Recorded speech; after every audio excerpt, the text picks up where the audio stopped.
전편까지 여러분들 잘 보셨죠? 지금 이제 이번에는 제가 앞에 이제 이야기를 끊고 이분에 대해서 좀 자세하게 나누고자 이분을 따로 이야기하자고 했는데, 네. 이분은 누구냐면 배형일이라는 이제 해외 이제 한국인이면서도 이제 한국의 역사를 해외에서 이제 많이 논문을 쓰고 책을 쓴 양반인데, 이분을 제가 알게 된 배경이 뭐냐면 윤내행 교수님의 제자, 지금 단국대 심재훈이죠. 네, 신재훈 교수. 예, 교수가 있습니다. 이 양반이 심재훈 교수가 대단히 높은 평가를 하면서 이분에 대해서 이제 돌아간 작고하신 분에 대해서 많이 업적을 대단히 높게 평가를 하시더라고요. 그래서 이분에 대해서 자세히 몰랐는데 이제 뭐 책을 제가 자료를 쭉 뽑아보니까 이분도 뭐 말 그대로 이제 조선 총독부 사건 쪽에 언급을 많이 하신 분인데, 어떻게 심재훈이란 윤내행 교수의 제자 심재훈이란 양반이 이 양반을 두둔을 할까라고 이제 의문시했습니다. 그래서 오늘 이 자료를 해외에서 뽑아왔길래 여기에 대해서 한번 이야기를 나누고자 했거든요. 그러면 이제 지금 이분 작고하신 분이지만 명예훼손 이런 거를 그런 걸 떠나서 학문의 입장에서 네. 이분에 대해서 어떻습니까? 자료가 좀 보시니까. 약간 제가 보기에는 주로 민족주의를 갖다 비판을 하시는 분이거든요. 그거를 포커스로 하거든요. 그러니까 예. 내용을 보면 그렇게 이제 고고학적이든지 아니면 역사적이든지 그런 언급은 별로 없고요. 예. 주로 이제 민족주의 비판을 주로 많이 하시거든요. 그 내용들을 보면. 뭐 해외에서 왜 우리가 한국인인데 뭐 민족주의가 대단히 안 좋습니까? 해외에서는? 그러니까 제가 이 책도 갖고 왔거든요. 여기 Brief History of Korea, 이 마이클 세트라는 분. 이분도 계속 이제 한국하고 중국하고 발해사하고 논쟁을 하잖아요. 고구려사하고. 그러면 주몽 같은 그런 드라마가 나왔잖아요. 그게 한국의 아주, 그러니까 ultra nationalist, 그러니까 민족주의에서 그러니까 하지만 파시즘하고 가깝죠. 그런 식으로 계속 비판을 하고 계세요. 그리 하는 이유가 자기들은 그런 역사 없잖아요. 자기들 나라에서는. 예. 없는데, 자기들 역사에서는 없는 사례인데, 그걸 가지고 없으니까 이걸 민족주의 개념으로 파악을 한다는 거, 그것도 이상한 거고, 이분도 보면 한국인으로서 한국학을 하는 분인데도 민족주의, 물론 뭐 민족주의, 국수주의가 쉽게 말해 파시즘처럼 어떻습니까?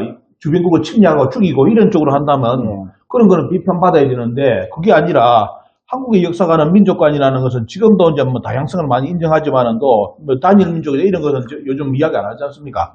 고조선도 뭐 다민족이 살았던 문화권이고, 고구려 백제 신라 가야권도 다 다민족이 이렇게 만든 그런 문화권인데, 그런 걸 본다면 이 민족성 개념도 뭐 피의 혈통 이런 걸 떠나서 하나의 문화권으로서 민족을 이야기했는데, 그걸 가지고 민족주의를 비판한다는 자체가 저는 이해가 안 되는데, 어떤 논리가 또 있던가 이게 이분은? 예, 이분의 논리를 보면 cultural contact and culture change. 그러니까 이분의 논리는 위만조선이라는 국가는 솔직히 국가가 아니고 읍소 그런 그러니까 연합체 그 정도밖에 안 됐고, 대동강에 조그맣게 자리 잡았고요. 그리고 한나라가 들어와가지고 이제 접수를 해가지고 거의 다 식민지를 세워놓고 500년 동안, 400년에서 500년 동안. 그래서 문화를 이제 고구려한테도 전파를 했고, 예한테도 전파를 했고, nek한테도 전파를 했고, 옥조한테도 전파를 했고, 사만한테도 했고, 외한테도 했다. 그래서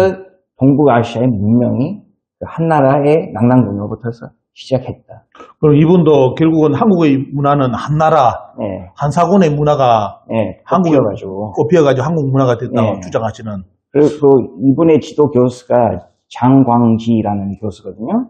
그분이 이제 하버드하고 예일에서 이제 중국학의 선도자예요. 그럼 그러니까, 중국 사람이에요? 네, 중국 사람. 스승이? 네, 스승이. 대만하고 중국을 왔다 갔다 했던 분이세요.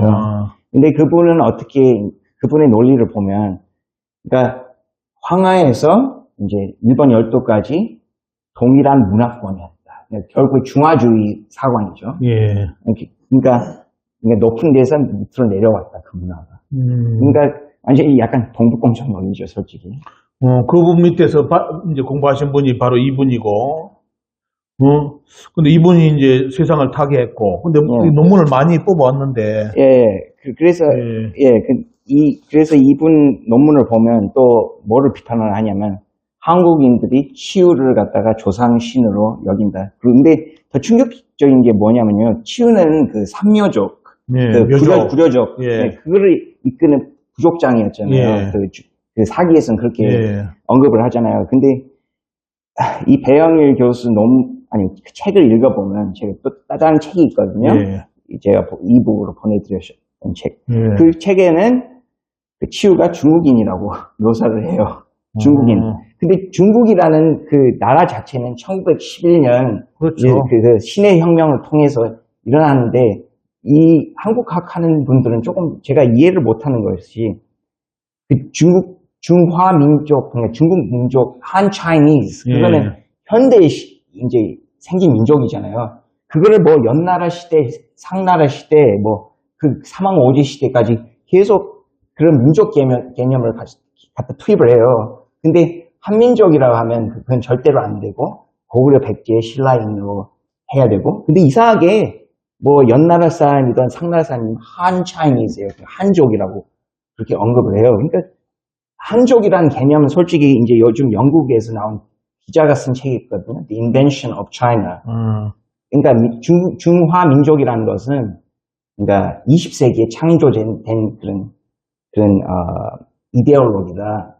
그 고대에는 한 차이니즈라고 하면 안 된다. 근데 그렇게 하니까 일관성이 없어요. 제가 약간 충격받아가지고 이건 너무 중국한테 편향적인 그런 주장을 하고 있구나. 이거는 뭐 스승이 어차피 중국의 이제 뭐 그런 분이기 때문에 당연히 제자는 그런 식으로 따라갈 수밖에 없는 것이 현실이라고 저는 또 이해를 하고 저도 역사학과에 지금 몸을 담고 있기 때문에 그렇게 되는데 문제는 이분이 비판한 분이 한국 역사학계 누구라는 겁니까? 윤내현 교수예요. 윤내현 교수. 윤내현 교수를 비판을 많이 했는데 이 논문에서 배형일 교수가 비판을 많이 했는데 문제는 뭐냐면 이 배형일 교수를 두둔한 분이 누구냐면 윤내현 교수의 제자 지금 단국대 심재현 교수라고 제가 알고 있는데 이게 말이 안 되는 거 아닙니까? 약간 충격적이지만 주로 배영일 교수가 비판했던 부분이 뭐냐면요. 고인돌이 이제 요서하고 산동성하고 한반도 연영성에서 한반도 쪽으로 쭉 내려가잖아요. 그래서 그것이 고조선의 문화권이라고 주장을 하셨잖아요. 윤내현 교수가. 청동기도 이제 비파형 동범이 이제 쭉 분포가 되는데 그걸 가지고 그게 국가의 영토라고 주장을 할 수가 없다고 그렇게 주장을 하거든요. 그리고 또 심재현 교수의 논리를 보면 이제 다른 기사들의 논리를 보면 역사로 인정을 돼야 되면 그 시대에 이제 텍스트가 필요하다는 소리예요. 그러니까 5세기나 뭐 10세기나 20세기에 상형 문자로 써져 있던 고조선에 대한 기록이나 아니면 이제 비석 같은 것이 이제 이게 당군 왕검의 무덤이다. 이게 고열과 당군의 무덤이다. 그게 나와야지 역사로 조금 인정이 되지. 그것이 아예 없으면 인정이 안 된다. 그런 식의 논리거든요. 해외 학계에서 보는.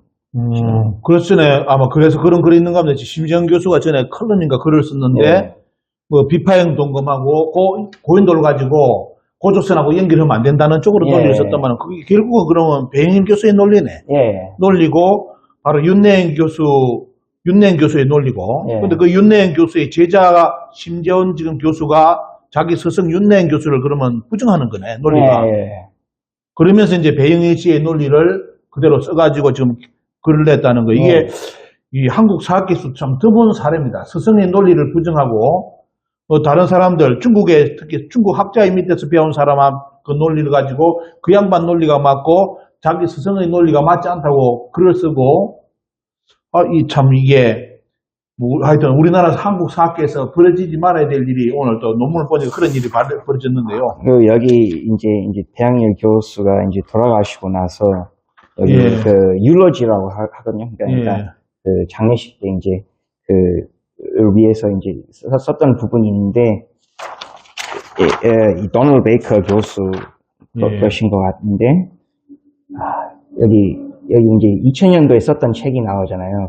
Constructing Korean Origins: A Critical Review of Archaeology, Historiography, and Racial Myth in Korean State Formation Theories. 그러니까 한국 이제 고대사에 있는 그런 고구려 백제 신라나 그런 초기 국가가 탄생했을 때 있는 그 한국 사람들의 뭐 창작, 조금 망상증 그거에 대한 언급이 2000년도에 나왔던 책이 있거든요. 근데 그 책에서 she used her expertise in archaeology to demonstrate that not only was Lalang, 그러니까 낭랑군이 a Han Dynasty settlement. 그러니까 해외에서는 이제 국내에서는 한나라 주민들이 거의 뭐 80% 이상이 토착민이라고 주장을 하시잖아요.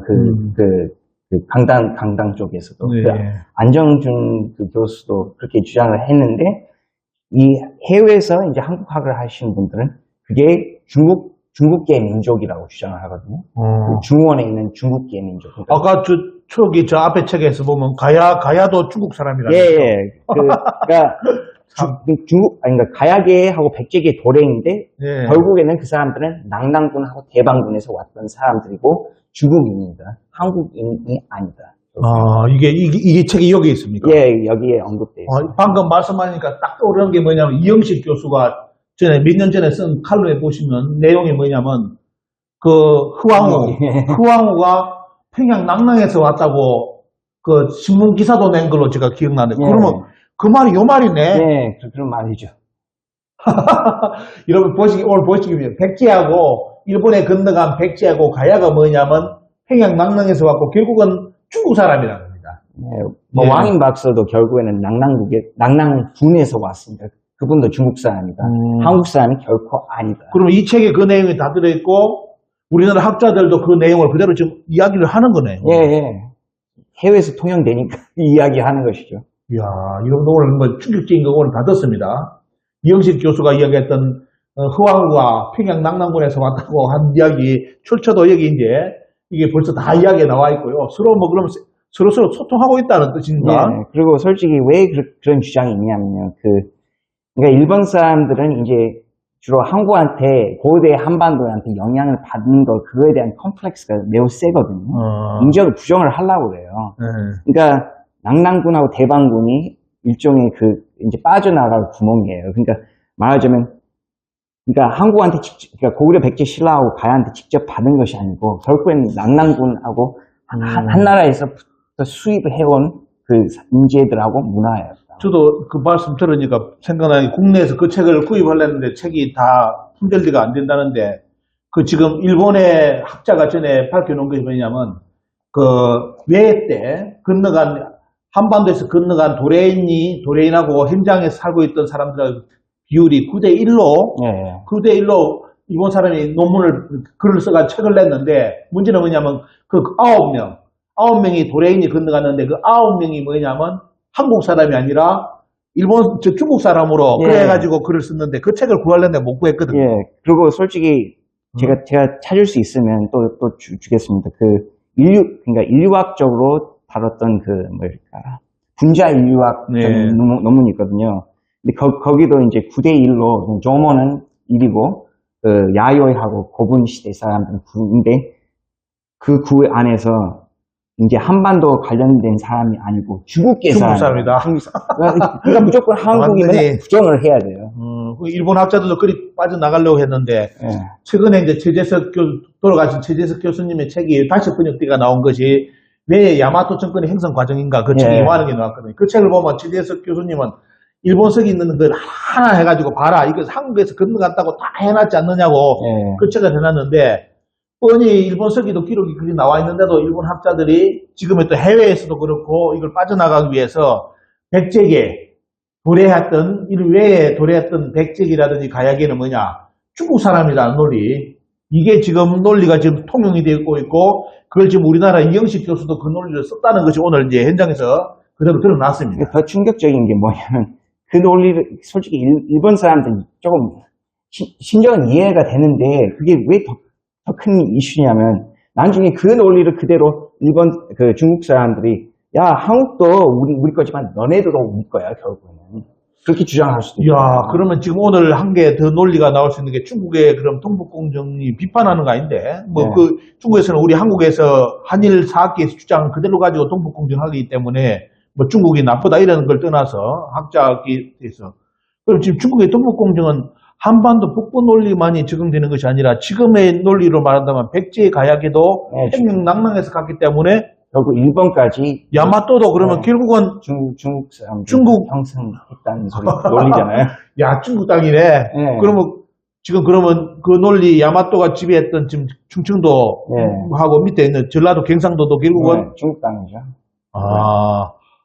그만큼 한나라 영향력이 그래서 이번에 언제입니까? 1년 전인가 2년 전에 중국 네. 박물관에서 한중일 그 청동기 전시회를 네. 할 때 낙랑군의 영향력이 한반도 전체를 네, 했다는 포괄해서. 그 구절이 네. 들어갔거든. 네, 솔직히 이 배경이 너무 이 그대로- 내용이네 이거.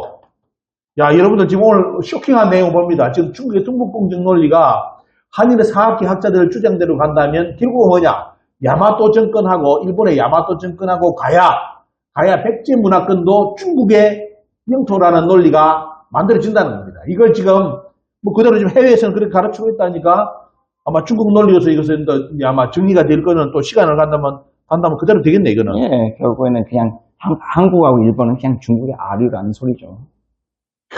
이게 지금 여러분들 왜 대형 논문을 써야 되는지 학술적으로 연구해야 되는지 알겠죠?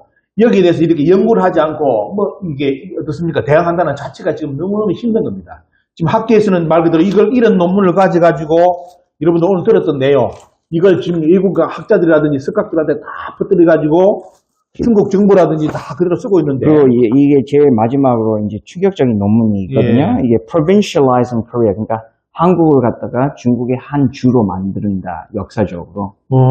그래서 이 논문은 왕원충 교수라는 분이 있거든요. 그게 분이 델라웨어 대학교에서 이제 미국 동부 쪽에 그 대학교에 계시는 분인데. 요거는 그럼 다음 편 합시다. 지금 예. 시간이 15분 넘었었기 예. 때문에 시청자들이 너무 이제 피곤할 시점이기 때문에 예. 자, 여러분들께 지금 이제 이것도 너무나 쇼킹한 논문이기 때문에 요거는 따로 이야기가 많이 나왔거든요. 그래서 그 실체를 다음 편에서 여러분들께 공개를 해드리겠습니다. 자, 적고 다음 편에 만나겠습니다. 고맙습니다.